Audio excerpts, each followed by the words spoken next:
In the crumbling halls of the ANC-controlled City of Matlosana municipality, where financial scandals seem as routine as morning coffee, a fresh wave of dysfunction has erupted. What started as a so-called unprotected strike in the finance department on Monday, October 20, 2025, has snowballed into a full-blown crisis, exposing the rot in the heart of this northwest disaster zone. Municipal Manager Lesego Seametso, whose leadership has been plagued by allegations of favoritism and procedural sleight of hand, issued a stern letter on October 21 demanding that unions SAMWU and IMATO whip their members back to work within 48 hours or face the dreaded no work, no pay hammer.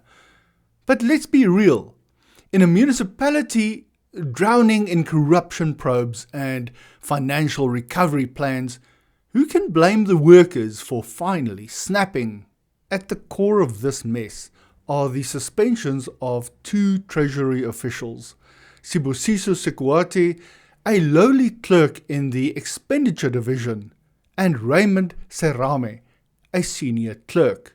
These poor souls were tossed under the bus for allegedly processing a duplicate payment of 826,000 plus rand to Goldheart Trading, a company owned by businessman Kumueng, I hope that's right, Kemiso, conveniently a close associate of Seametso herself. The payments, totaling over 1.6 million rand for supposed multifunctional copier costs from November 2023 to January 2024, reek of insider dealing.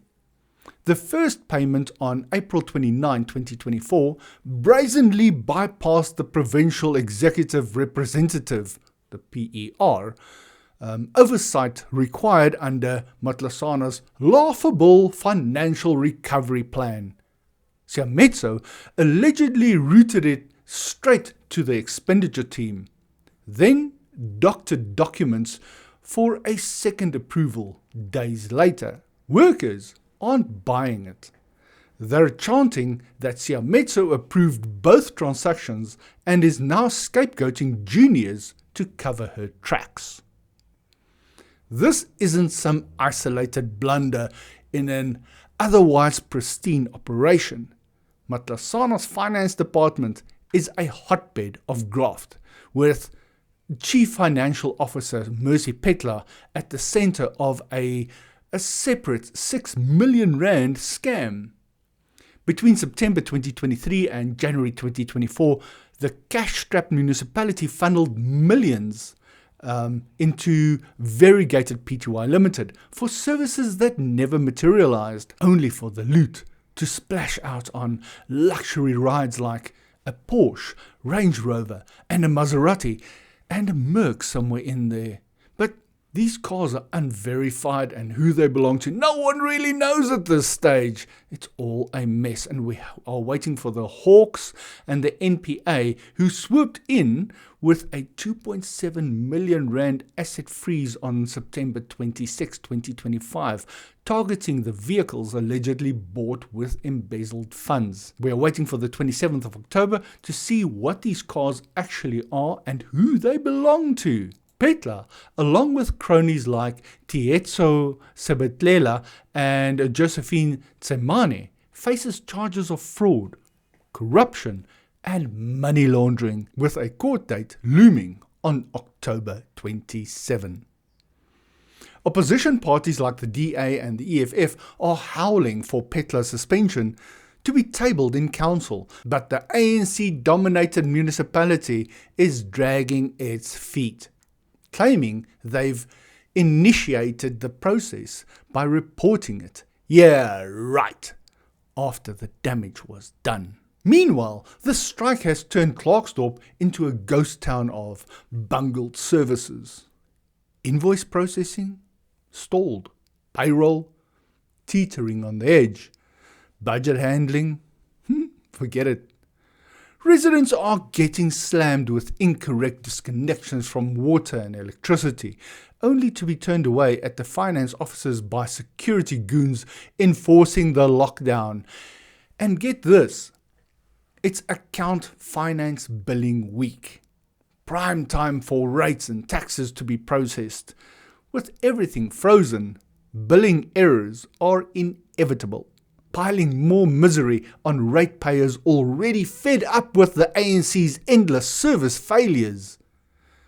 Whispers are circulating via WhatsApp voice notes that if this drags on, no one in the municipality, strikers or not, might see their salaries. How's that for competent governance?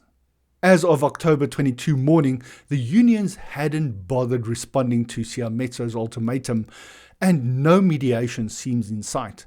A meeting was reportedly underway at the finance offices, but the municipality, true to form, hasn't deigned to release an official statement. Workers staged a sit-in, vowing no return until the suspensions are lifted and a real probe targets the big fish, like Seametso and Phetla.